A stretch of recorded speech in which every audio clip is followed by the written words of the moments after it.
alhamdulillahi rabbil alamin wassalaatu wassalaamu ala ashrafil mursalin sayyidina wa habibina wa nabiyina muhammadin wa ala alihi wa sahbihi ajmain. mbokk yi assalaamu aleykum wa rahmatullahi wa barakaatu.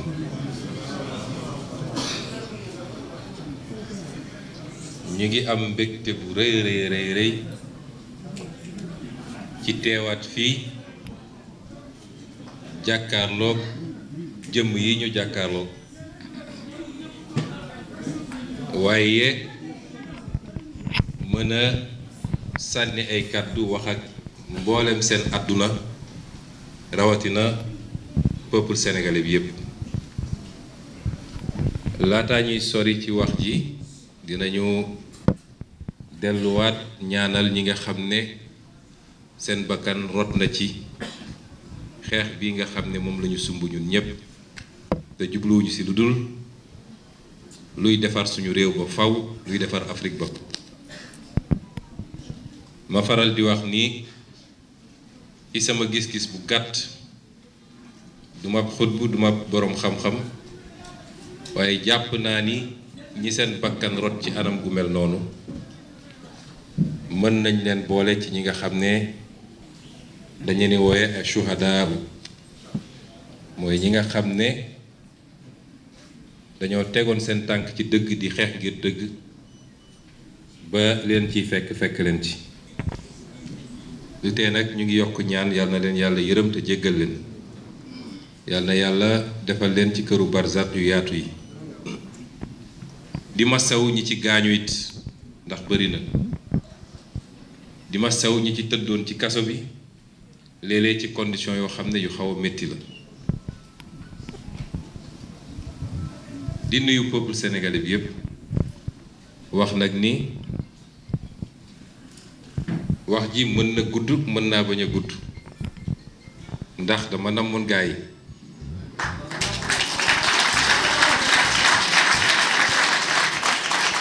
waaye dinañu fexe ba tënk ko ndax jamono yi ñu toll li ëpp ci wax mooy waxu suñu candidat le président Diomaye Faye.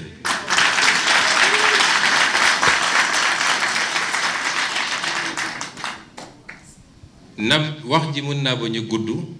parce que nous avons une élection à gagner et chaque heure compte. On a déjà perdu trop de temps. moo tax ñu koy essayer tënk rek ci ñaar walla ñetti anam. balaa may dugg ci yooyu dinaa delluwaat remercier ñi nga xam ne ñépp bàyyi nañ seen yitte yoroon seen kuréel, moo xam parti la walla mouvement walla personnalité la individuelle,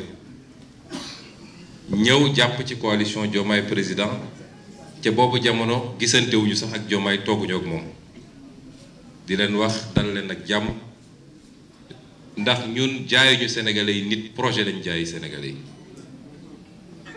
kon su ngeen ñëwee ci projet ngeen ñëw, seen projet la.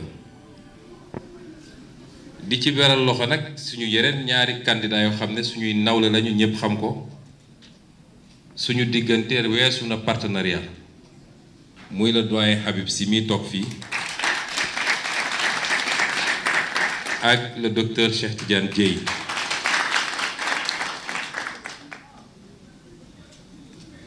anam yi ma bëgg a aborder mooy li jiitu élection bi, lu bari xew na fi. damay wax ni su amoon kenn rek ko waroon contester mooy man mii Ousmane Sonko, ndax conseil constitutionnel li mu def ñépp xam nañ ni tegul ci yoon. conseil constitutionnel nee na sur la base de la commune renommée, moom dégg na ñu ne condamnation am na, transmettre ñu ko condamnation, mais moom moo dem def ay investigation nee na pour dem tirer des conséquences ci loo xam ne loi mayu ko. parce que loi li mu wax mooy bu dee nit sax am na condamnation boo xam ne juge bi prononcé wul la déchéance civique, pour nga génne ko il faut nga appliquer l'article L41 du code électoral, mooy procédure bi ñu defoon te mu yóbbu ñu Ziguinchor andi ñu Dakar pour mun ko radier, te loolu respecté wuñ ko. te conseil constitutionnel li mu def da koo def sur commande li ci nekk yépp xam nañ ko donc soo amoon kenn ku war a contester man lay doon waaye defuma ko parce que li ñuy teeloon mooy nañu fexe ba projet bi placer ay candidats te projet bi am na ko moo tax ma profité ci woo Sénégal yëpp ñu ànd ak tey ak dal ndax bu dee conseil constitutionnel dafa jël ñaar wala ñetti décision ci fan yi ñëpp tëb ne conseil constitutionnel te ci gannaaw ga ñu xam ni am na leneen ak leneen lu ci laxasu yenn saay ëllëg bu defee leneen ci résultat élection yi mënuñu dellu si ne conseil constitutionnel nañ ci ànd ak tey ak dal d'autant que nag am na ay rumeurs yu amaguñ ci ay preuves buñ ko amoon moom man bokk naa ci yu njëkk a ñëw taxaw ne lii mënul dem waaye dégg ngeen ay rumeurs corruption la ñu ci dégg gum ci ay début de preuve matul preuve moo tax ma ne nañu dal su conseil constitutionnel defee yoon dafa def liggéeyam jarul jaajëf waaye comme tàmmaloon nañu def safaan ba tamit nañu moytu di gaawantu di jiital émotion li ñu war a demander tey conseil constitutionnel te di ko demander président Macky Sall ndax il peut encore rendre service à ce pays ndax ki mu defoon candidat am te bëggatu ko ñépp xam nañ ni ay pexem weesu na foo ko mën a natt koo xam ne nekkagoo président de la république waaye fexe nga ba wiiri ba gasal président kamb ba tey état bi yépp tegu sa loxo te lépp ay mallette rekk ko moo ko lal xam ngeen ni kooku ku xeeb ay pexem ñun ñi ko xam ne nekkoon ak moom xeebuñu ko kon nañu gën a takk suñu digg te xam ni élection bi bu jaaree yoon gëw ma ni mun nañu def moins de 60% incha allah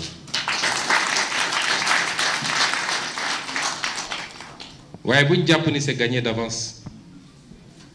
moo tax nañu gën a fagaru na ndaw ñi dem jëli seen carte électeur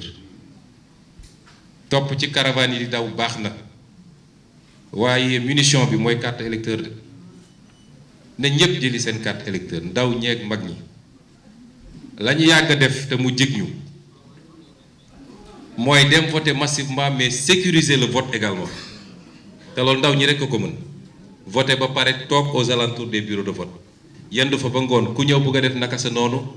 ngeen digaale kook moom ba ñu dépouiller ba signer PV yi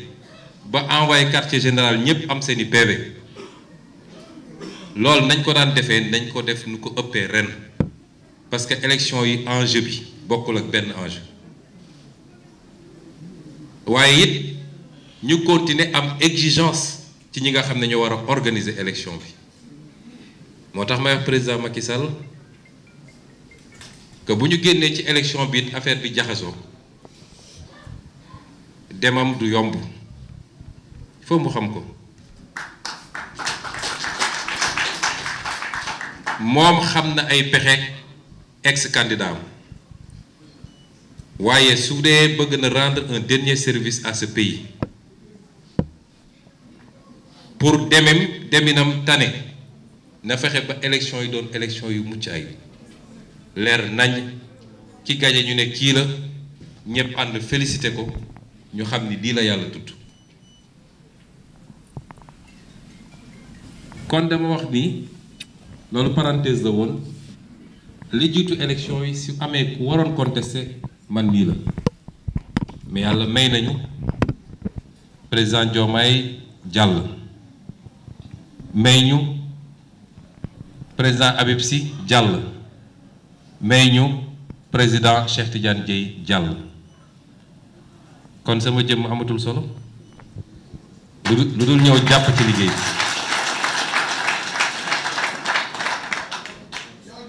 ñu dox ñu ne élection yi xaw naa jaxasoo reporté nañu coow li bëri te it may dalal xelu ñépp ni fa ñu newoon amul lu ñu ëmp ci réew mi léegi nag xale yi ne il faut ñu nettali ma lu bëree bëri classement Coupe d'Afrique beeg ak yeneen lépp yëg nañ ko kon xamoon nañu lu xew ci dëkk bi di ko suivre comme ñëpp ca loolu ñu doon suivre dëkk bi jaxasoo na yéen ñëpp dégg ngeen ay waxtaan yu am naam waxtaan yu bari am na ay ndaw yu bari yónni na leen ñu ñëw ci ñun wax ndax mënuloon ñàkk damay wax ni Pastef dañu am jamono ju ñu toll boo xam ne kàmb dafa am walla dafa am benn écart diggante ñun ñi nga xam ne yàlla natt woon nañu ñu jiite ko ak li ëpp suñuy militant te communication jafe woon ba mënuñoo jottali li ñu bëgg waaye ku am seetlu tuuti di nga xam ni à partir du mois de mars 2023 am na lu bëri lu soppiku ci stratégie Pastef parce que projet boo ko yoree projet de société da ngay évoluer ak moom bu ma koy tënk ci lu gàtt rek te di jël royuwaay ci diine gi ma gën a xam dama naan am na Makka am Madina am Hudaybiya am Fathu Makka am lu tegu ci Fathu Makka jamono jii nag ñi ngi ci mujjanteelu Hudaybiya ndax xam ngeen Hudaybiya jamono ji Makka fitna la woon ba tax mënatul nekk ñu gàddaay dem Madina Madina métti na woon ci xare yi am yépp ci Madina la amee ba waxtaan am keroog ci Hudaybiya yonent bi alayhi salaam takk ay jëleem ak fasam ne namm naa Madina namm naa Makka dañuy aji ñëw ba tiim Makka ba di gis les premiers bâtiments ci benn gox bu ñuy wax Hudaybiya yéefar yi takk arme ne leen su ngeen duggee ñu faagaagal leen mu nangu signé pacte boo xam ne moo ko jural 10 ans dakal bi mu defaru ci defar ci armeem defar ci société ba keroog bi mu jubloo ci Makka mi ngi woon ci jiite armée bu mat 10 000 personnes te guerre amul fi mu ne nii nag guerre du am bu soobee yàlla ndax élection bii du doon guerre mu des nag élection bii di Fathu Makka bu soobee yàlla buñ ci paree muy nu ñuy gérer ñaar yooyu ñu dese étape yooyu lañ toll léeg-léeg nga dégg ñu ne dinañu fayu dinañ dóore dinañu lii déedéet il n'y aura pas de vengeance il y aura de la justice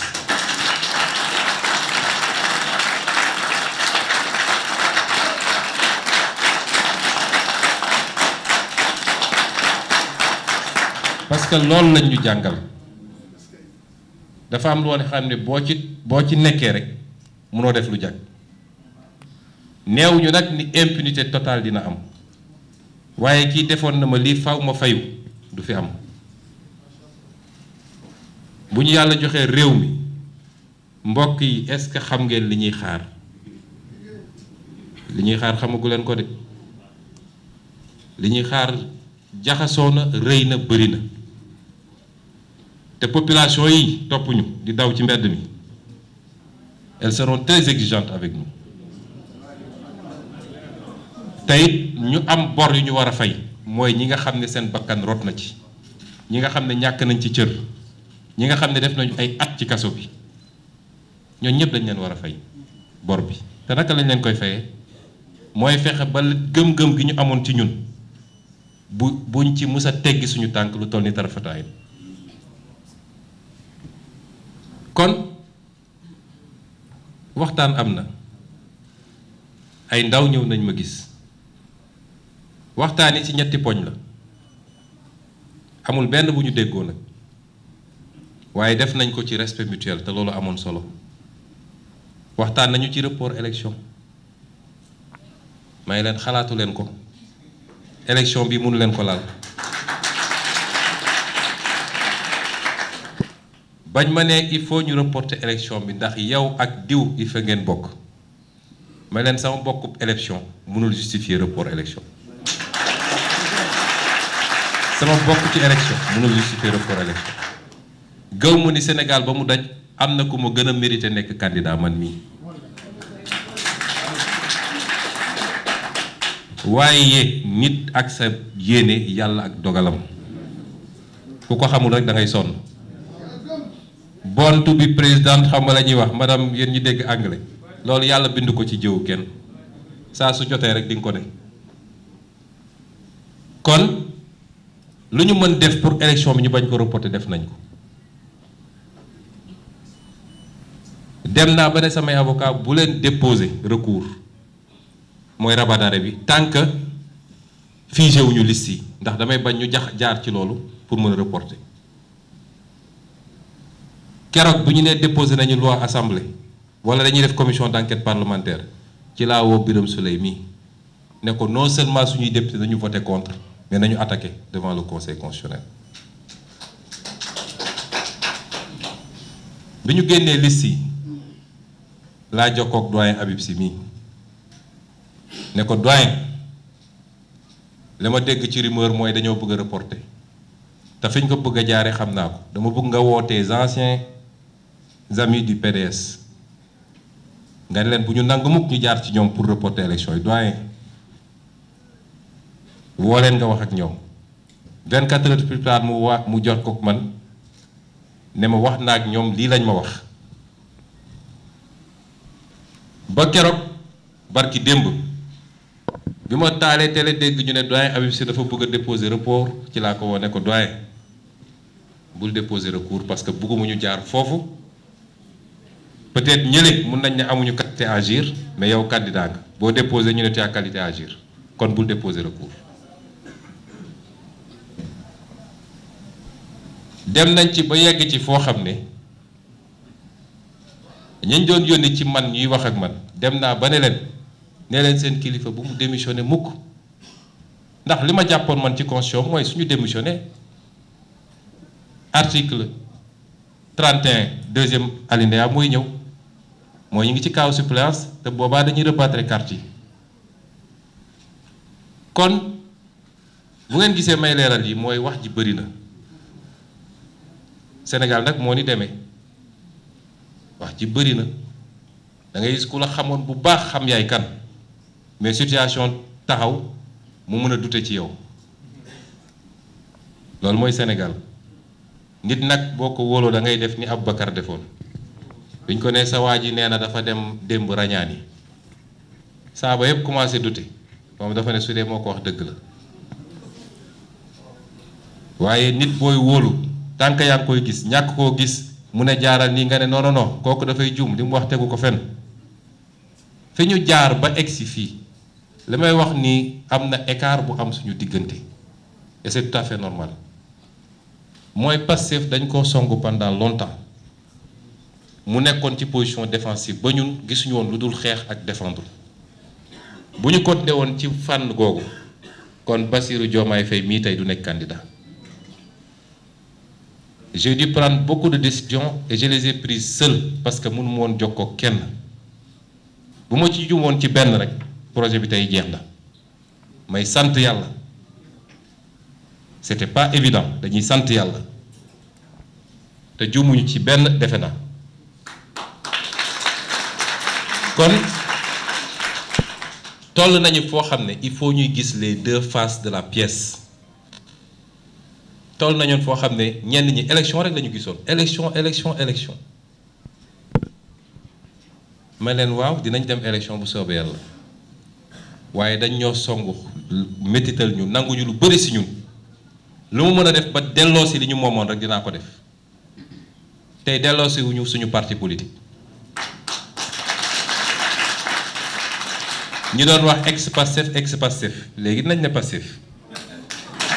dellu si na wala dellu si tey delloo si wuñu suñuy éligibilité ba ci sama bos man mii te am na ñu taxaw ba ci opposition bi ne d'ici 2039 Sonko du nekk candidat yàlla ne samay mbir noppi naa ci bu yàgg waaye tey génnewuñu des centaines et des centaines de nos frères et sœurs qui souffraient dans les prisons ñi doon wax nañu toog bu ñu gagné qu'est-ce qui vous garantit qu'est-ce qui vous garantissait que dinañu gagner waaw par extraordinaire suñu gañewul woon xam ngeen ni ku fi njëkk a taw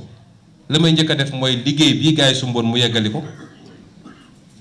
kon maag Bassirou mii 10 ans la ñuy jël parti bi ñu seyal ko projet bi jeex loolu yëpp parce que on voulait faire un fétichisme des élections j'ai dit non dinañu dem ci élection yi bu soobee yàlla peut-être ñu doon wax loolu xamuñu man de prison bi ma ne woon suite lañ ma fa jox suite chambre salon double climatiseur télévision ñi fa ñëw gis nañu ma am sama nga dem këru 300 mètres carrés di doxantu teg fa sama vélo di pédale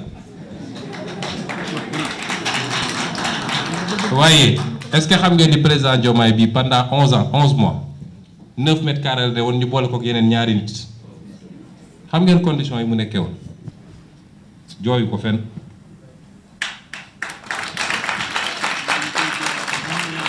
mais est-ce que xam ngeen ni li ëpp ci suñuy xale yi ñu ngi woon ci conditions yoo xam ne kenn kuñ fi tegoon ci conditions yi boo matul du génn ci prison bi suñu responsabilité en tant que autorité morale mooy suñu amoon prox ndoll génne ñooñu te yàqul dara ci li ñuy liggéey dinañ ko def moo tax nit boo àndeek moom léeg-léeg da nga koy wóolu doylu ko buy def xamoo teyal ba xam rek loi d'amnistie bi coow bu ne dégg nañ ko ci muy deuxième poñ boo xam ne discuter nañ ci dañu ñëw wax ma loi d'amnistie may leen soxlawu ma loi d'amnistie su leen doyee vous abandonnez les charges parce que xam ngeen ni taxawul ñu def non-lieu nit ñi ñibbi seen kër ah ñu ne dee rek ñoom loi d'amnistie la ñu bëgg mais suñu defee loi d'amnistie ça nous profite waaye instruction bi ma jox suñuy député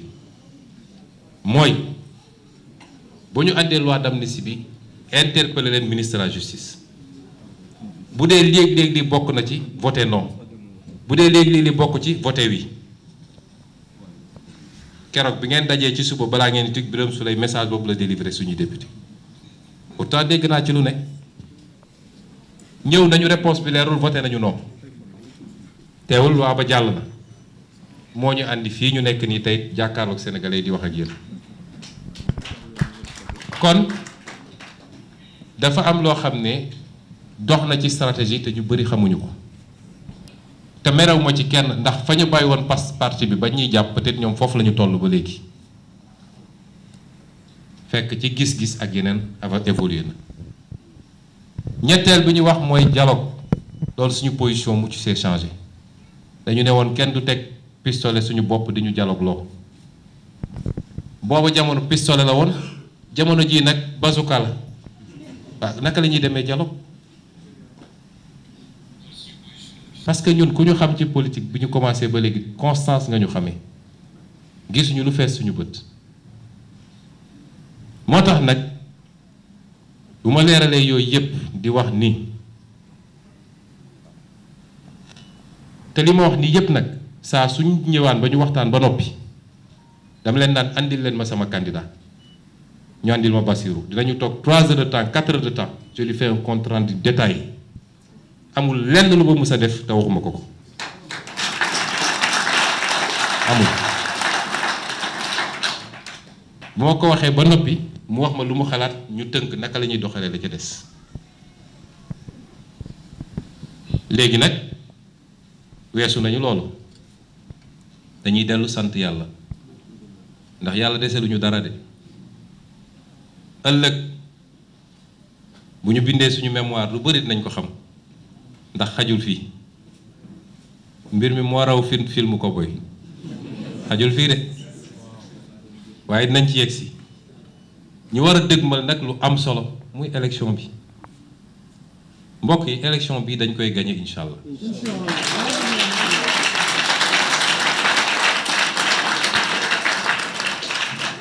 bis ñi ki tey bu ñu jógee fii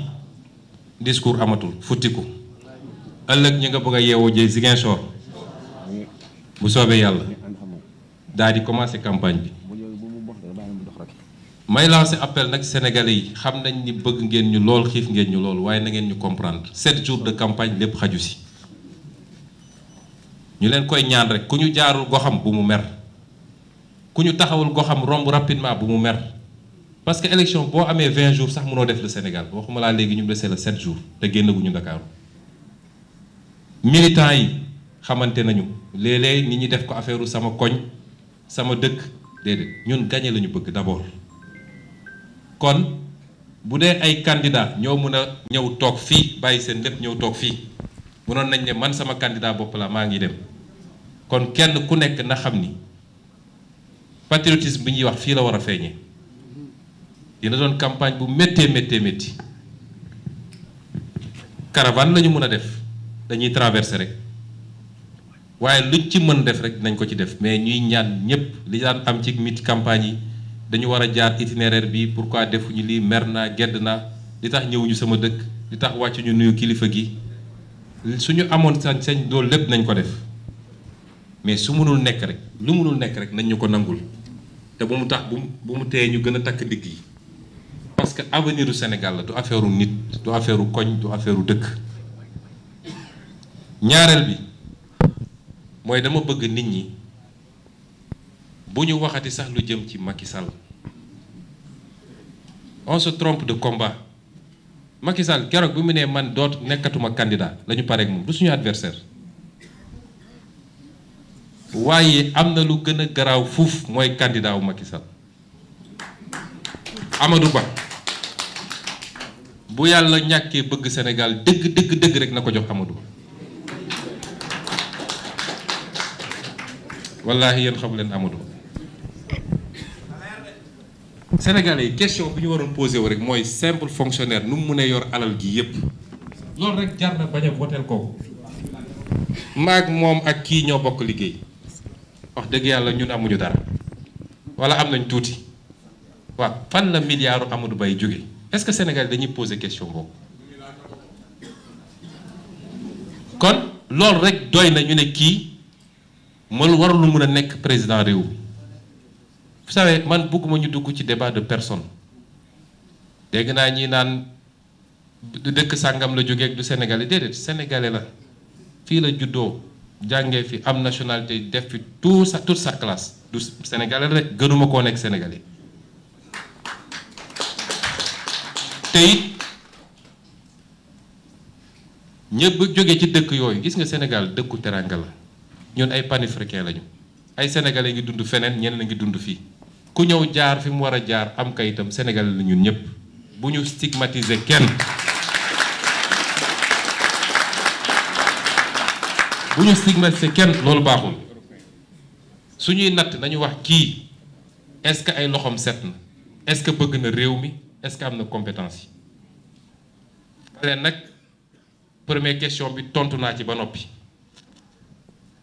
ñaareel mooy bis bu ñu ko joxee réew mi dénk nañu réew mi waa bitim réew xam nga ci samay série vidéo yi ma defoon am na yenn ñaar yu waroon génn waaye jaratu ko benn bi ci moom laa ko defoon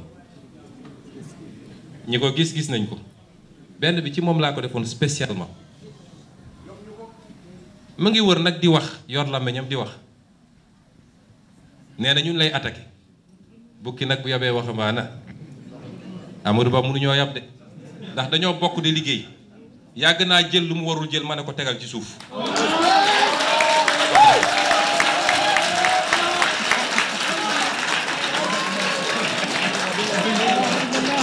xam na ko jiite na direction générale des impôts mayor syndicat yàgg naa laal lu mu warul laal man vérifié naa entreprise bindu ko ay milliards mu laal ko bëgg koo wàññi ma ne ko boo ko laalee ma diggaale ko yow waaw xam na te taxaw naa assemblée nationale interpellé ko ci li nga xam ne alalu réew mi la mu salfaañe ko ngir bëgg a neex tubaab yi kooku di ngeen ko jox réew mi balaa may dee ñu ne compétence su lan expérience su lan randal alalu réew mi kon may lancer aussi un appel kilifa diine yi parce que gis ngeen li ñuy wër di nga dem ci même rangeen bi rek la ñuy jëlaat dem ci kilifa diine yi waaw réew mi ngi en danger dañ ñoo rax ba ana ñan ñoo leen rax ñun ñi newoon ñun ñoo leen rax ñoom ñoo jékki-jékki mu mel ni xal bu nekk seen loxo ñu sànni ñu ci biti ab terroriste di nga ko génne nii ana ñan ñooñu rax kii gëmul tarixa kii gëm waxu picc yooyu tey moom la ñu jël bu koo def ci Diomaye manipulation bi dafa doy ku am sa programme wax ko Sénégalais boo amul programme demal nga toogi yooyu ñuy wax ay waxu tappale la. bi may nekk fële li ma gën a métti ci communiqué bi nga xam ne ñaari présidents yi génne woon nañ ko du le fait que ñu wax nañu def li nañu def li mais le fait que ñu dugal leen ci débat boobu naan y a des gens qui manipulent les jeunes sénégalais yu ne ñu ne leen dañuy reporter seen élection ñu ne d'accorduñu sénégalais yëpp jóg sénégalais yooyu jógoon contre Abdou Diouf ci jamonoom jógoon contre Abdoulaye ci jamonoom nga ne ñooñu dafa am ñu ne seen gannaaw di leen financer ak ay terrorisme ak yooyu nañu respecter sénégalais yi. J'ai beaucoup de respect pour ces anciens présidents mais waruñu leen dugal sax ci yenn yi il faut ñu respecter peuple sénégalais bi dafa mature egg fi mu war a egg xam li mu war a xam di choisir ses combats nag kon nañu concentré wu ci l'essentiel. Le plus grand danger qui guette le Sénégal aujourd'hui s'appelle Amadou Ba te jàpp na ni lépp alal moo koy def. may interpeller encore une fois le président Macky Sall parce que responsabilité am la ndax schéma bi ñu teg ngir bëgg a def li ñu def ñun xam nañu schéma bi ñu teg pour ngoonu élection bi ñu gaawante ne gagné nañu à tel score gars yi génne FDS yi ñu ne parce que élection bu ñu xasee bañee joxe nañu score rek ñun ñëpp xam nañu c'est très difficile c'est en amont qu'on règle ces questions là te responsabilité am la moom mooy président de la République. Kon désormais nous avons un seul adversaire ñëpp xam nañ ni su élection yi jaaree yoon mënul am 15% ci réew mi mënu ko am waaye li fi mu jaar ba egsi fii toute sa trajectoire loolu la lu voyé naxante jënd fii jënd fële foofu la yaakaar ni mën na koo jaar ba dégg monsieur le président de la République moo tax il va falloir qu'on fasse un large front un barrage contre ce qui se trame. Élection bi incha allah dañ koy gagner di ngeen dégg président Bassirou Diomaye Faye le jour de l'élection et au premier tour man loolu laa gën ma daanele nag damay bañ a nekk du ma candidat bi dama bëri wax waaye dama leen namoon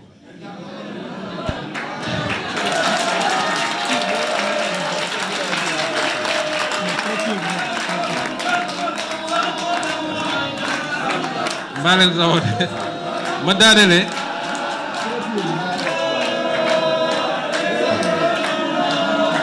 waaw merci beaucoup ma daanelee fi ma war a daanelee ndax version français bi sax duma ko def damay bàyyi président wax fi may daanelee mooy ci candidat bi xam ngeen affaire politique dafa doy waar ñun ñëpp ay nit leen kese léeg-léeg kenn ku ne ci ñun dina am ay seytaaneem muy sa xalaat muy ay nit yu ñëw di wax ay être humain la ñun dong nag di nga nekk situation yoo xam ne way est-ce que wóor na ma joxe lii nguur kenn du ko dénkaane nangam li ñi di ñëw di wax ko defee soo wetee ne auzu billahi mina sheytaani rajim parce que bu ko may rek nga gis sa bopp li ma def man munoon na tombe ci Birame Souleye Diop mi wala ci Abbas Fall mi wala ci Maymouna Dieye wala ci Cheikh Tidiane Dieye wala ci keneen ak keneen doyen Habib Sy mii dafa ñëw seet si ma la seule fois bu mu jot a ñëw ma seedeel ko ni c'est un homme de mission à son âge c'est un homme de mission parce que dafa ma seeti ñu waxtaan ma ne ko bu dee yàlla natt nañu amuñu candidat passif mën na doon nga doon candidat bi mais ce sera pour ceci et ceci et cela mu ne ma bu soobee yàlla noonu laa koy defee te boobu ba léegi saa su ma bëggee dara ci moom su ma ko nee léegi moom mag fuuf mun na nekk sama baay waaye lu ma ko wax mu defee ko noonu c'est un homme de mission ma seedeel ko fii noonee laa koy seedelee docteur Cheikh Tidiane Dieye bi nga xam ne candidat la moom it démb rek maa ngi koy seetaan ci tàntantenam gannaaw bi ma seetaanee doyen bi ak tagal bi alors te fu mu dem dégg ngeen li mu fay jiital son premier temps d'antenne dafa régler problème mu temps d'antenne nu Diomaye Faye mi kon di leen féliciter bu baax ci loolu waaye di wax ni mënoon na tombe ci kenn ku ne Aïda Mbodj mii mënoon na nekk candidate Guirassy su ko neexoon mu jëli fiche keneen ak keneen mais tombe na ci Diomaye dama ko tànn nag wax naa leen ko ci vidéo dama koy tànn yàgg na te xam naa li tax ma tànn ko ma gëm ni Sonko mooy Diomaye du waxantu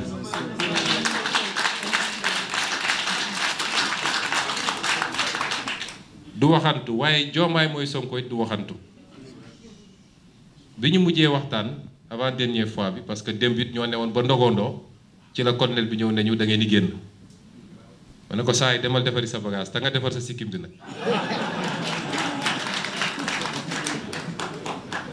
alors mais bi ñuy mujjee waxtaan dañu toog waxtaan lu yàgg ñuy waxtaan ci yi nga xam ne mi ngi am te nit ñi yaakaar ni mun na andi féewaloo suñu diggante mu wax ma lu am solo mu ne ma président wallahi politique waroon dox sama diggante ak yow ma arrêté parce que damaa yëkkati doom tuddee la ko te damaa bëgg doom boobu ilaa yawmi diin ma la koy jox comme exemple kon suñu politique naroon boole ma bàyyi politique bi dama xam ni dëgg la ci moom ñaareel bi mooy nit ñaa ngi ne Diomaye comme bëriwul wax ni man nag Diomaye su ñëwee ñii Sonko sax moo tane woon ci ñoom loolu nag tiital na gaaya waaye ma bëgg a seede ni Diomaye gën a nooy fuuf si ñoom ndax sama reetaan ju bëri ji li mu lekk ci gannaaw ñi ma xam nañ Diomaye dañuy waxtaan benn jour maak moom ak Birame Souleye sama kër boobu affaire yi tar na métti na ma ne ñii billaahi bu ñu jëlee affaire bi Diomaye dama tegal ci suuf président loolu kenn du ko fi def fii amul chasse à la sorcière amul fayantu amul et cetera keroog ma ne leen andi leen ma Diomaye mu ñëw ñu waxtaan 4 heures de temps ma koy gunge ba ci bunt bi ma ne xaaral ma seetluwaat ko ma ne ko Diomaye ñii il faut lii dafa yomb quoi ñii il faut ñu def nii mu ne ma mukk ci àdduna président mukk ci àdduna bu ñu def erreur yi ñu def ñu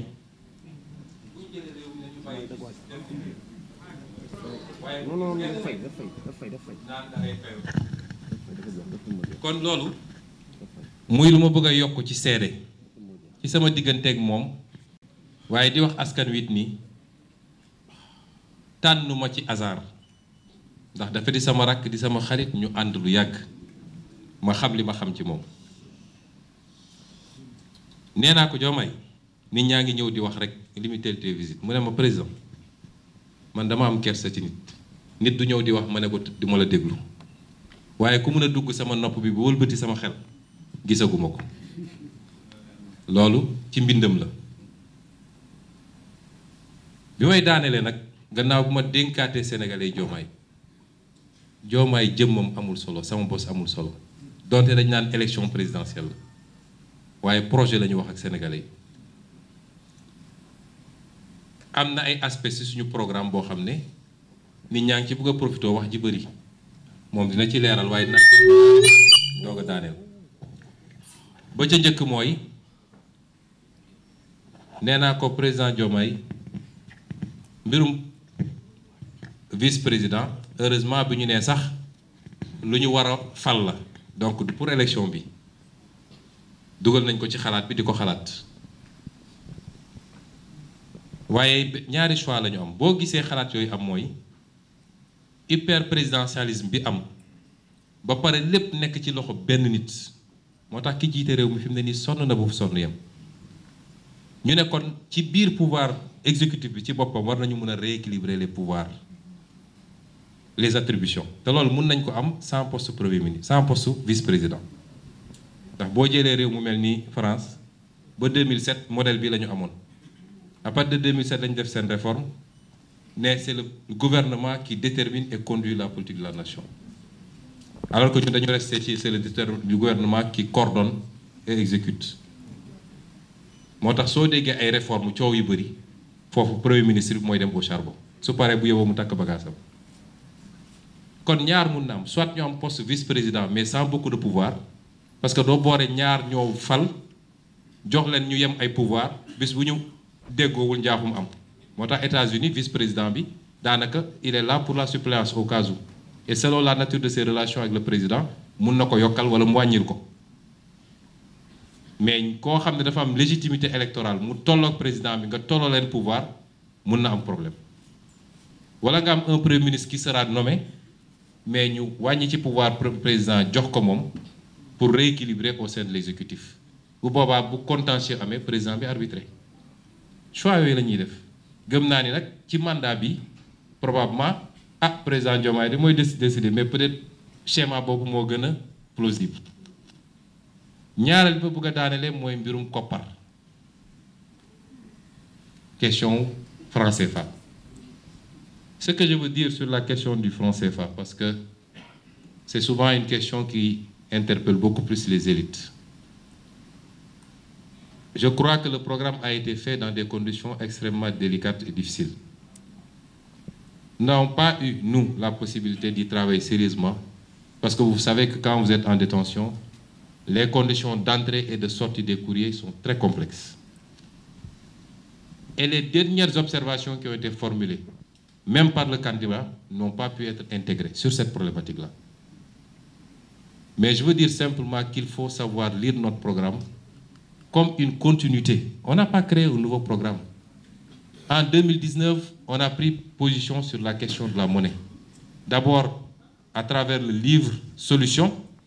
que j'ai présenté ici publiquement, mais ensuite dans le programme. Et notre démarche a été toujours de dire que nous sommes tous convaincus, toutes les élites sont convaincues qu'il y a un problème avec cette monnaie et qu'elle ne colle pas à nos impératifs de développement.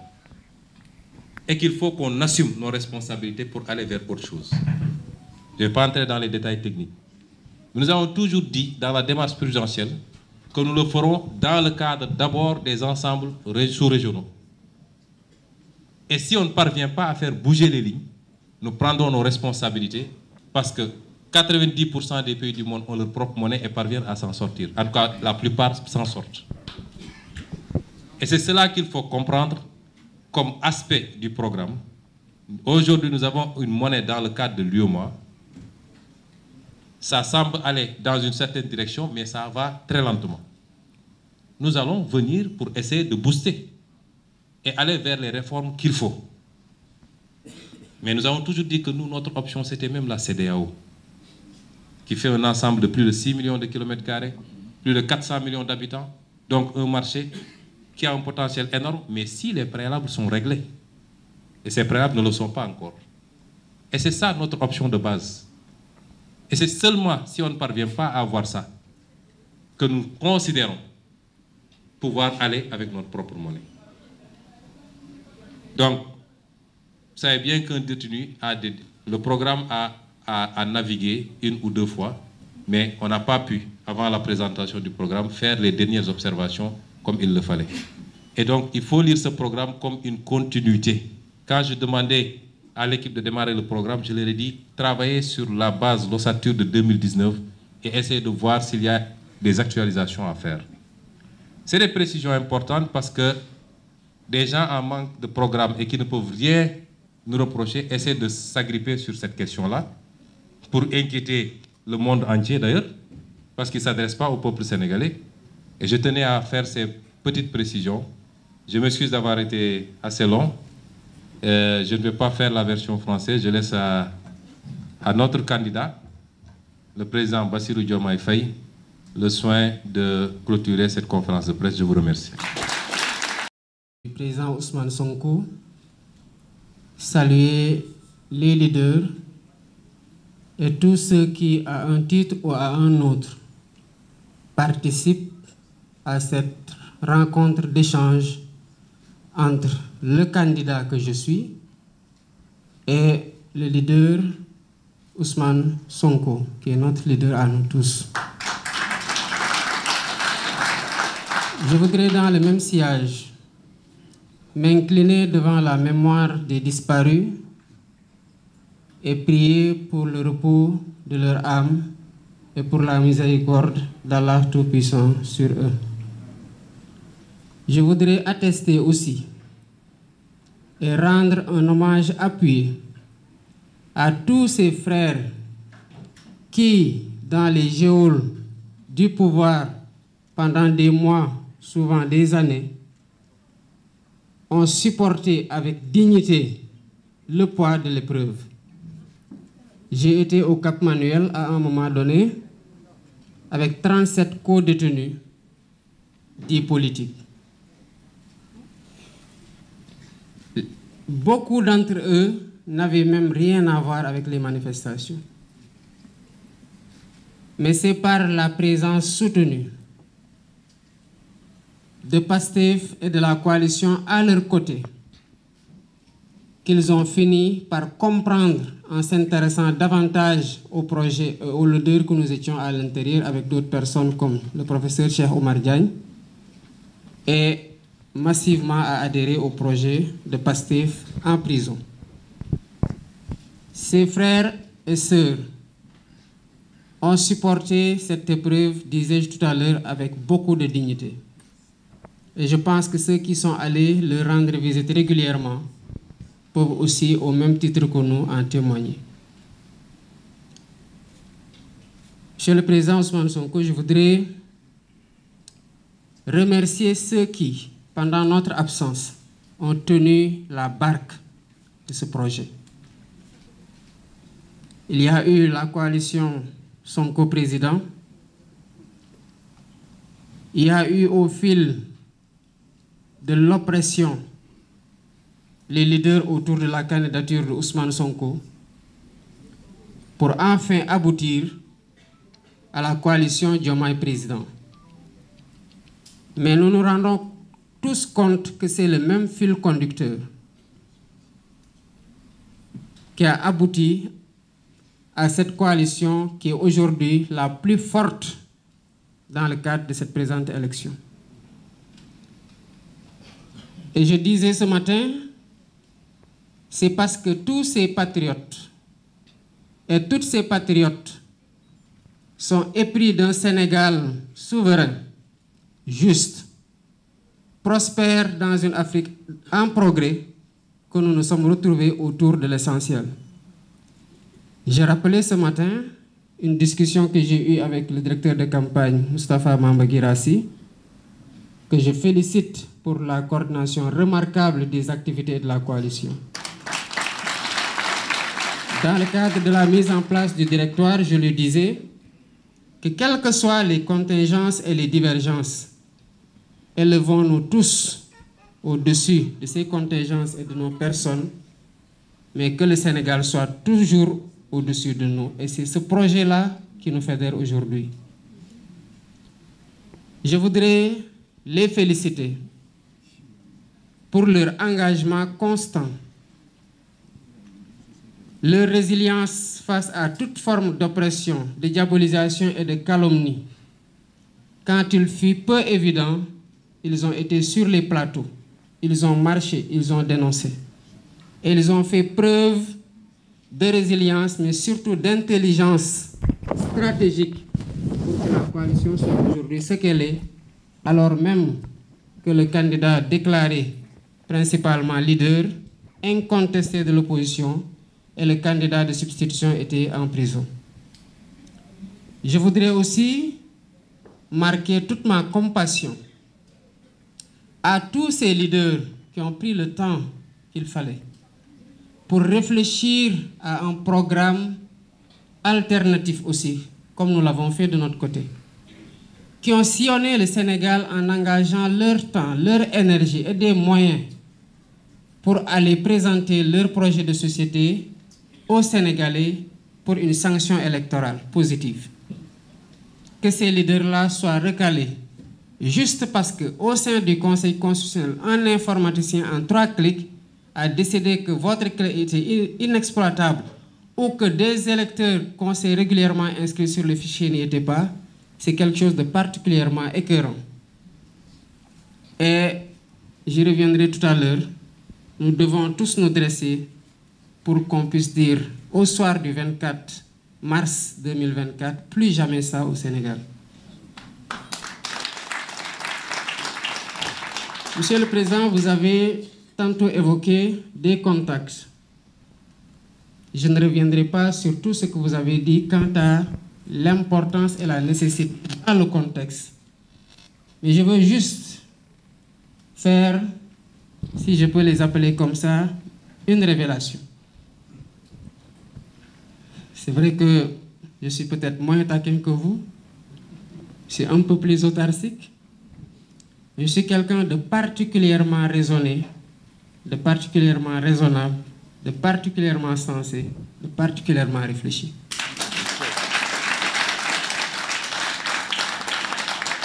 Après les événements de mars 2021, Monsieur le Président Sonko, vous pourrez en témoigner. Je vous suis venu vous voir quand le président Macky Sall était en train de dire ce qui s'est passé au Sénégal ne se reproduira plus. Et que les jeunes sur les réseaux sociaux lui disaient, si tu refais ce que tu as fait, on fera pire. Je suis venu vous dire, il faut qu'il y ait des discussions. Vous m'avez dit, mais pourquoi? Je dis, parce qu'on ne peut pas continuer à nous regarder en chien de faïence entre Sénégalais et à nous menacer d'une deuxième confrontation. Vous avez aussi, en toute responsabilité, donné votre accord pour que je puisse prendre contact avec quelqu'un de la mouvance présidentielle qu'on pensait être un point d'entrée correct. Le temps qu'on obtienne les contacts et qu'on fixe un rendez-vous, le président Macky Sall, en plein Covid, a décidé d'aller à Kaffrine, répandant en plus le Covid-2, et à Matam, au Fouta, en bastonnant au passage des Sénégalais qui n'avaient le tort que de porter le bracelet, le brassard rouge, en continuant à menacer tout le monde de ses foudres, en continuant à s'armer, en continuant à recruter pour davantage mater. Le résultat, on le connaît. Nous avons considéré que pour discuter, il fallait discuter avec quelqu'un de particulièrement réfléchi, de particulièrement disposé pour pouvoir comprendre pourquoi on cherche à dépasser cette vague dangereuse-là qui allait nous mener forcément aux événements de juin 2023. Malheureusement, on a interrompu les contacts parce qu'il n'y avait pas la réceptivité affichée de l'autre côté. En 2023,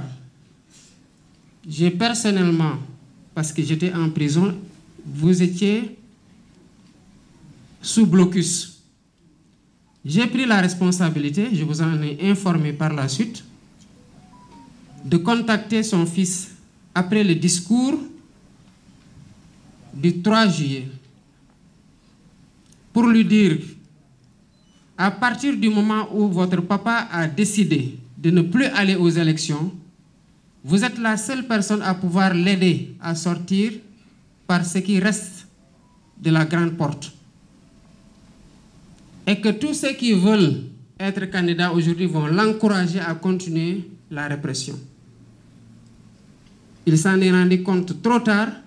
pour essayer de rétropédaler, appeler à l'apaisement, mais le mal était déjà fait. Les morts ne reviendront pas. Les amputés ne retrouveront ni leurs bras, ni leurs jambes.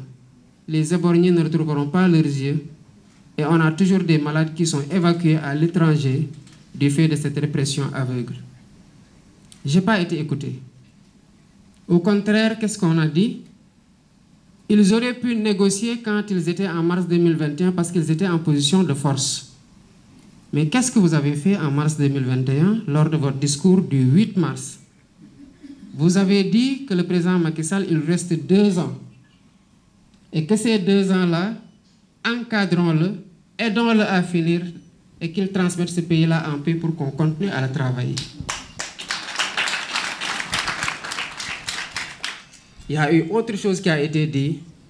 mais puisque nous sommes dans des moments dits de décrispation et qu'il n'est plus notre adversaire, je pense qu'on peut même ne pas aller dans ces relations-là. Juste pour dire que, à quel point moi je tiens à la concertation et au dialogue. Et cela a été tout le temps la posture de Pastef, de continuer à entretenir ce dialogue-là, si tant est que les conditions de sa tenue obéissent à des règles ou à une logique de sincérité qui vont aboutir à des conclusions qui seront convenues, consensuelles et appliquées par toutes les parties prenantes. On n'a pas été écouté à temps et on aurait pu faire l'économie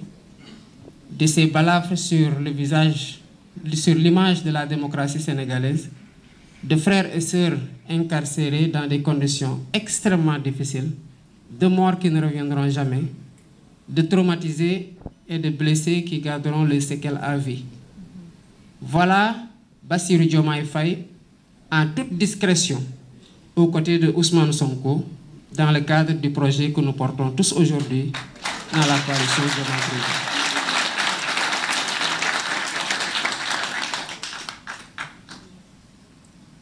Et pourtant, j'ai fait ça après avoir refusé de prendre le bracelet en prison parce qu'on me l'a proposé. Après 2 mois d'incarcération, ils sont venus me dire « Ok, on peut te libérer, mais à condition que tu prennes le bracelet. » J'ai dit que je ne prendrai pas le bracelet. Pourquoi? Parce que je ne peux pas prendre le bracelet. Je n'ai rien fait. Quand vous aurez fini avec votre ingénieur électoral, mais remettez-moi là où vous m'aviez trouvé, à savoir mon bureau à 22 h, à des heures d'arrestation illégale. Mais tout ça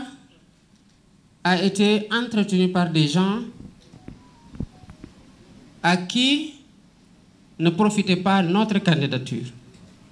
Après s'en être pris au président Ousmane Sonko, ils s'en sont pris à moi.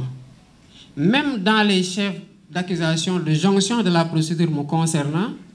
il y a eu le vol de portable, alors que j'étais en prison.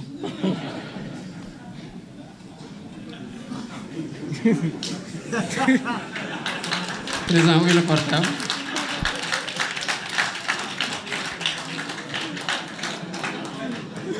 Pour dire à quel point il y a eu de l'acharnement pour que la candidature de Bassirou Diomaye Faye ne passe pas. Mais parfois, certaines personnes sont déroutées quand ils sont confrontés à la logique politique du projet de PASTEF et qui est incarné par le président Ousmane Sonko. Je le rappelais ce matin au leader, le 7 janvier 2023, vous aviez été le premier, lors d'une réunion à laquelle je n'avais pas participé parce que j'avais un décès, à poser la question du plan B, et c'est le bureau politique qui vous a mis en minorité, raison pour laquelle on n'avait pas débattu de ce point-là, parce que le bureau ne voulait pas encourager le processus de liquidation politique. J'ai rappelé votre formule qui décrit la logique politique dans laquelle vous êtes tout le temps inscrit, à savoir que le Sénégal n'a pas besoin de messies ni de héros, mais d'une masse critique de citoyens qui sont conscients des enjeux.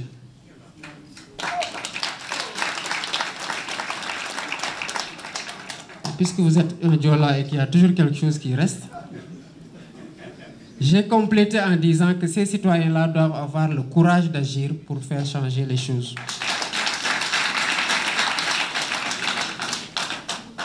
Président, vous m'aviez dit de ne pas parler de Amadou Ba.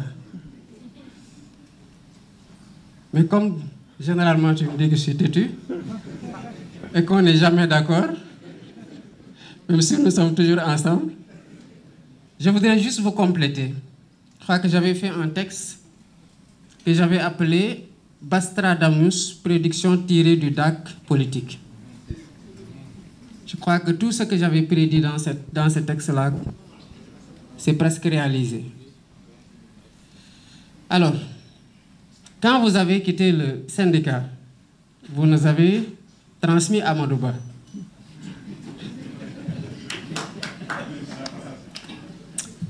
Et de la même façon que vous aviez été cette vigie-là pour réduire à sa plus simple expression la catastrophe qu'il était en train de faire au niveau des impôts et plus tard au niveau du ministère de l'économie et des finances, nous avons continué sur cette perspective, dans cette perspective-là. Et en 2016, vous pourrez toujours vérifier ça, le syndicat autonome des agents des impôts et domaines dans lequel j'étais avec Biram Souley Diop les Waly Diouf Bodian et Elimane Pouye et consorts, a organisé une conférence de presse pour dire « basta, ça suffit ». Parce qu'à chaque fois que les agents allaient en contrôle fiscal et qu'ils faisaient des redressements à coût de milliards, illégalement, Amadou Ba décidait d'une simple lettre en violation des dispositions de la loi qui dit qu'aucune autorité ne peut, sous peine d'en être personnellement responsable, entraver le recouvrement des impôts et droits et taxes de toute nature. Il y a eu la première fois qu'il l'a fait, c'était dans un dossier de cimenterie. Vous aviez même, en tant qu'agent, menacé de porter plainte. Et il y a eu un rétropédalage de sa part. En 2016, nous avons dénoncé ça. Nous sommes allés organiser une conférence de presse pour lister tous les dossiers sur lesquels Amadou Ba avait compromis les intérêts du trésor public et donc des Sénégalais au profit d'entreprises étrangères. Et nous savons tous que cela n'a pas été fait gratuitement. Quand j'ai appris qu'il était impliqué dans des soupçons de corruption et que celui qui l'a fait candidat y a cru, j'ai dit parce qu'il le connaît. Je sais que si c'était moi, Ousmane ne va poser aucun parce qu'il saura que ce n'est pas vrai. Donc c'est parce qu'on sait qu'il est dans ces pratiques-là qu'on a voulu en savoir un peu plus. Et certainement, l'histoire dira ce qu'il en a été un jour. Ces pratiques-là, qu'on a appelées remises gracieuses à l'époque, ont été perpétuées. Et cette année, j'ai dû discuter avec le député Guy Marius Sagna pour qu'il dépose une demande de mise en place d'une commission d'enquête parlementaire autour d'un redressement de 150 milliards qu'ils ont abandonné en ne prenant que 14 milliards. Au même moment, l'ONG Africano-Americanda, si je ne me trompe pas du nom, dénombrait le nombre de morts à la Méditerranée à 6618. On abandonne 14 milliards pour 150 milliards. Et cette pratique-là a été inaugurée, entretenue par Amadou Ba. Donc cet homme-là, nous le savons très bien. L'expérience de gestion, ok, mais l'expérience d'Amadou Ba, personnellement, j'en veux pas. Je ne veux pas d'une expérience de violation des lois, d'une expertise en coup bas, d'une expérience dans les malversations, les détournements. J'en veux pas.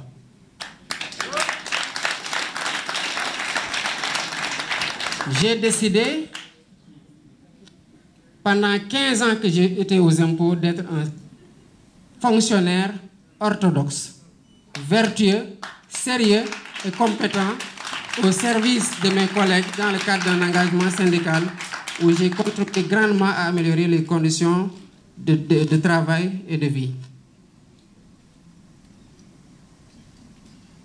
Il y a encore plus grave le concernant. Quand vous nous avez légué le projet de réforme du système de rémunération aux impôts et qu'on a achevé la réforme et qu'il était question de transférer le projet au ministre du budget d'alors, Abdoulaye Daouda Diallo, qui avait dit, si vous entendez, si ça arrive ici, je vais signer. Amadou Ba n'était pas pour la réforme, mais il ne pouvait pas résister aux syndicats et à la demande interne de la DGID. Qu'est-ce qu'il a fait? On lui a mis la pression parce que le ministre nous avait dit, je n'ai pas reçu. On l'a interpellé, il a dit, j'ai transmis. Sous notre pression, vous savez ce qu'il a fait?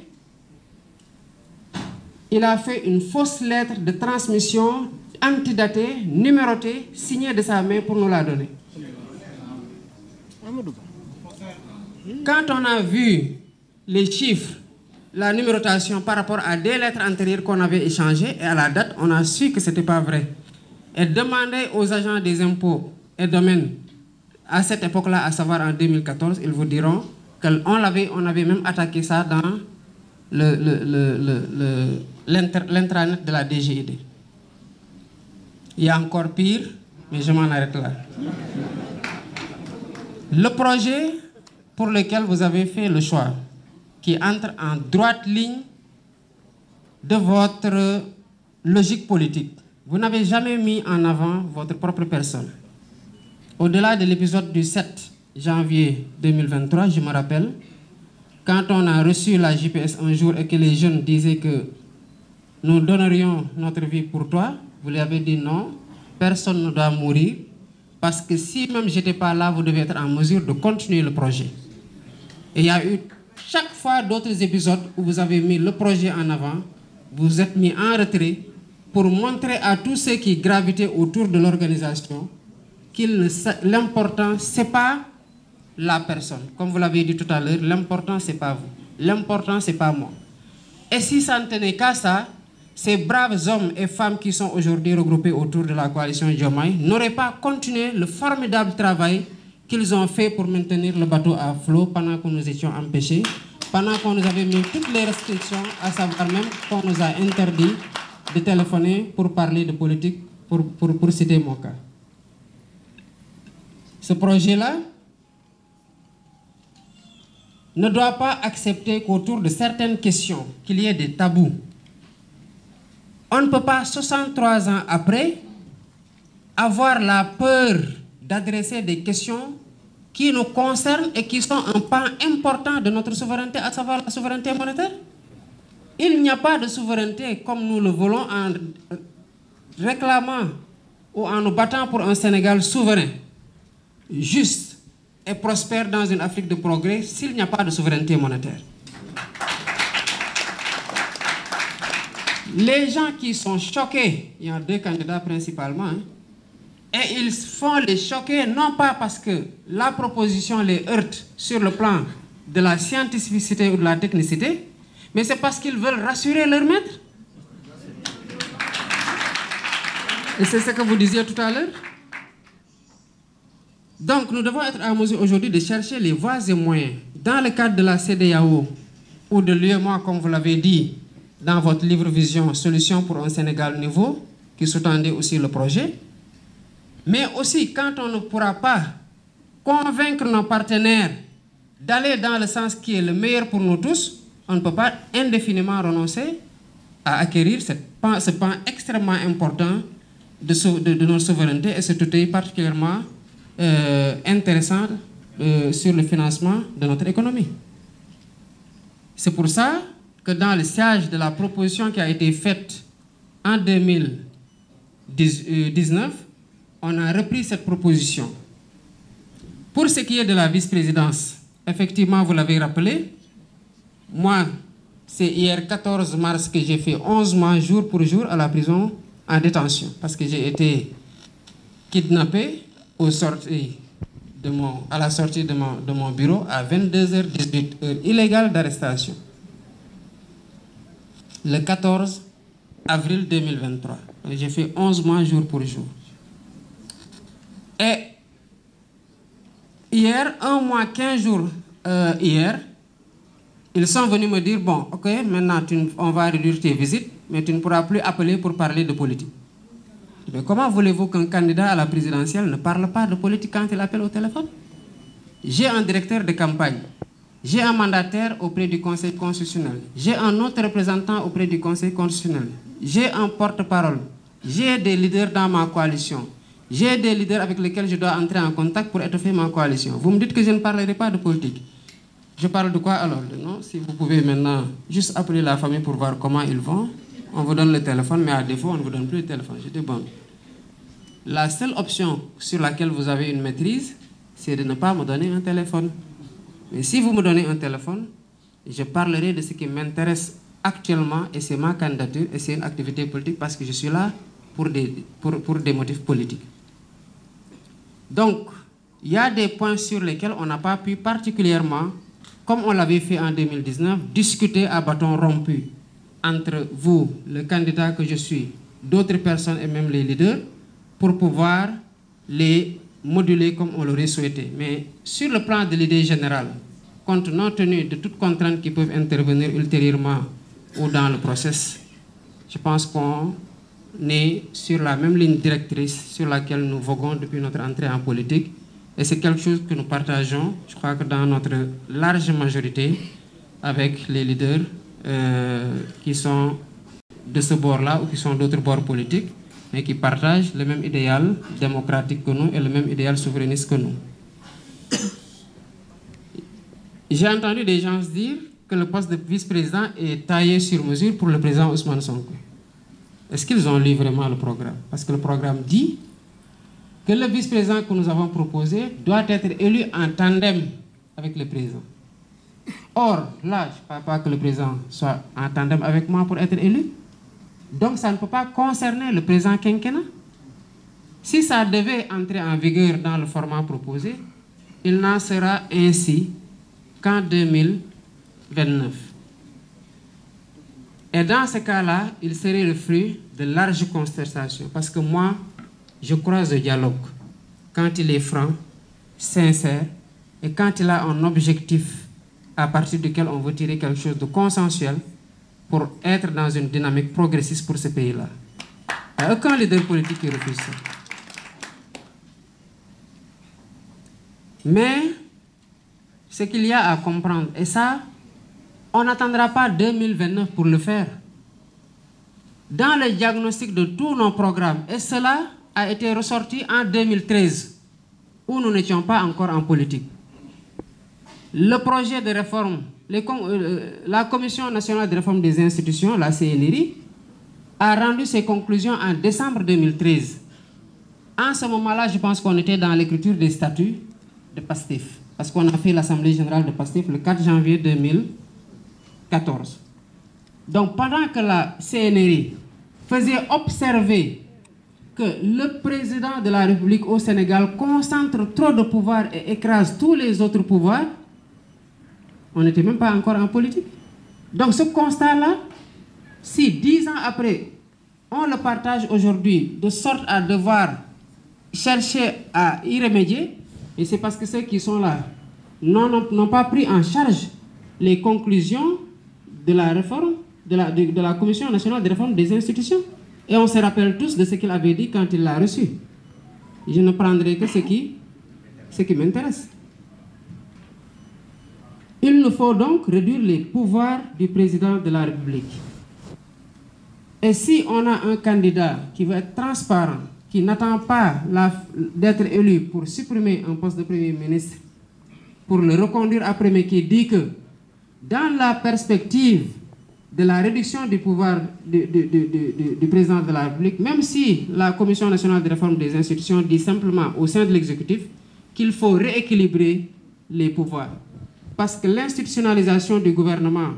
dans la Constitution de 2001 même procédait de cette logique-là, de renforcer le pouvoir, le gouvernement, et de rééquilibrer un petit peu avec le président de la République, ce qui n'a pas été fait.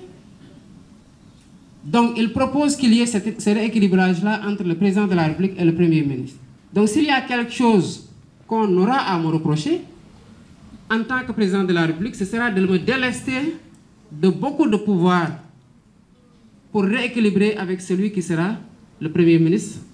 sous mon magistère. Mais je disais qu'il fallait aller plus loin. Et c'est effectivement, c'est parce qu'il n'y a pas eu ces échanges-là qu'on n'a pas, qu'il y a des aspects que vous avez relevés tout à l'heure avec pertinence qui n'ont pas été ressortis. Mais la logique reste qu'il faut réduire les pouvoirs du président de la République. Donner plus de prérogatives au Premier ministre pour lui permettre de conduire correctement ses missions, de remplir correctement ses missions, et surtout de mettre un terme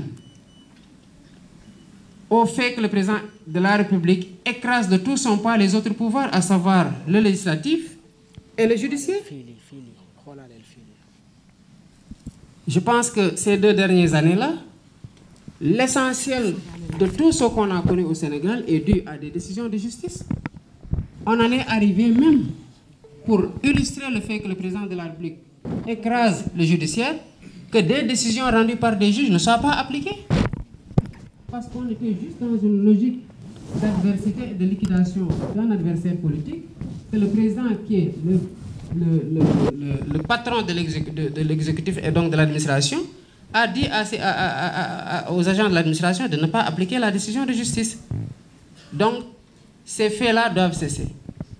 Et on rendrait un grand service à ce pays-là on perd beaucoup de vies dans ce pays, beaucoup de blessés, beaucoup de dégâts, beaucoup d'énergie négative, et finalement on est en train de compromettre ce qu'on a de plus sérieux, à savoir la cohésion nationale. Juste parce qu'un homme veut concentrer plus que ce qu'il ne peut supporter en termes de pouvoir. Le meilleur service qu'on peut rendre à ce pays-là, c'est de restaurer la dignité de la justice. Le meilleur service qu'on peut rendre à ce pays-là, c'est de rééquilibrer ces pouvoirs-là pour que le Sénégal soit une vraie démocratie. Et je m'engage à ça. Et j'ai lu beaucoup de programmes de candidats qui ne sont finalement pas été pris ou qui sont pris, comme le cas du doyen Habib et du président Cheikh Tidiane Dièye. Nous arrivons tous aux mêmes conclusions et à la même solution, fondamentalement.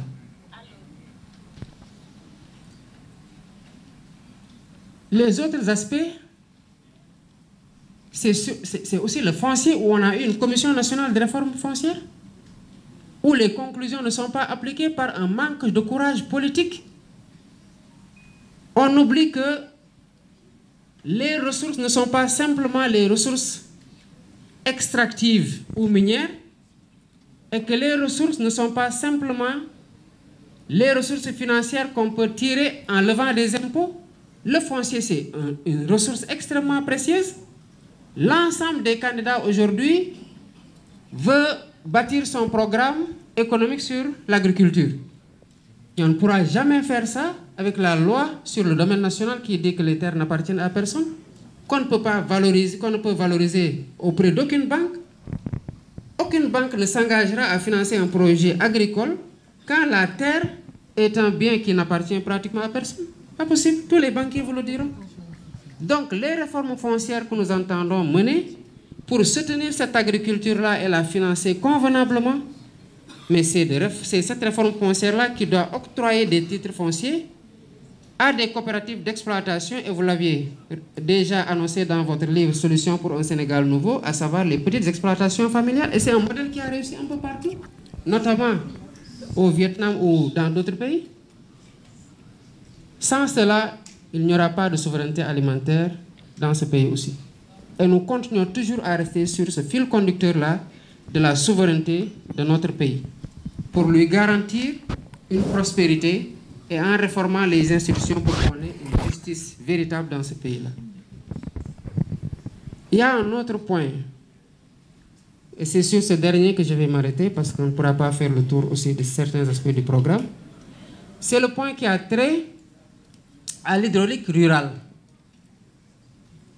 Moi, je le sais pour l'avoir vécu. Quand j'étais étudiant, on n'avait pas de robinet chez nous. J'étais à l'ENA. On a pris notre bourse là qui avait augmenté par rapport à l'université, et à un moment donné, on les a payés d'un coup. Mais j'ai pris ça, je suis allé creuser pour avoir un robinet chez nous. Et à partir de ce robinet-là, d'autres ménages qui n'avaient même pas ces ressources-là se sont branchés. Ils ont eu accès à l'eau potable, qui leur évite énormément de maladies. Mais depuis qu'on a fait les délégations spéciales sous l'eau, moi, je paye plus d'eau dans la facture au village que ce que je paye à Dakar. Alors qu'il y a plus de ressources à Dakar que dans les villages là qui sont totalement paupérisés. Donc, il nous faut aussi revoir la gestion de l'hydraulique rurale, parce que les ménages dans les milieux ruraux sont en train de souffrir terriblement. Je pense qu'il y a beaucoup d'aspects de notre programme que vous avez vu. Je sais que vous en êtes d'ardents défenseurs, parce que de la prison, j'ai pu suivre vos débats. Pas plus tard qu'avant-hier, je suivais avec délectation Abdourahmane Diouf, le président Abdourahmane Diouf, plus El Malick Ndiaye. Et hier, avant de sortir, on avait déjà commencé à regarder notre doyenne Aïda Mbodj et le doyen Habib Sy. Et je vois que partout, vous avez tous été d'excellents défenseurs de ce programme-là. Et cela atteste simplement d'un fait, pour conclure, c'est que nous tenons tous sur la même corde. C'est ce projet qui nous fédère tous et qui doit sortir le Sénégal de ce désespoir-là qui envoie ses enfants par milliers mourir dans les vagues de l'Atlantique. Je vous remercie.